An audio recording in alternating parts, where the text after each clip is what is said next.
Malasakit at dugo ang inialay ng mga tauhan ng Maguindanao del Sur Police Provincial Office sa kanilang aktibong pakikiisa sa isinagawang mobile blood donation activity sa lalawigan ng Maguindanao del Sur. Yan ang balitang hatid ni Patrolwoman Judy Ann Alibo.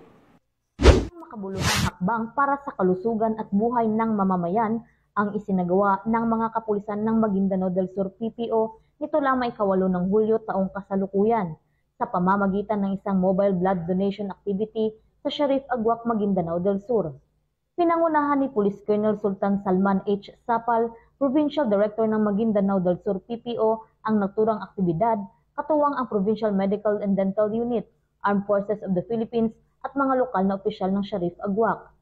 Sa temang dugo ko, alay ko para sa Bangsamoro ay naglalayong makalikom ng sapat na supply ng dugo para sa mga nangangailangan. Isang hakbang na literal na nagbibigay buhay. Ayon kay Police Colonel Sapal, hindi lamang proteksyon ang aming tungkulin sa ganitong mga gawain. Nais naming iparamdam na ang kapulisan ay kaagapay ng bawat Bangsamoro sa panahon ng pangangailangan.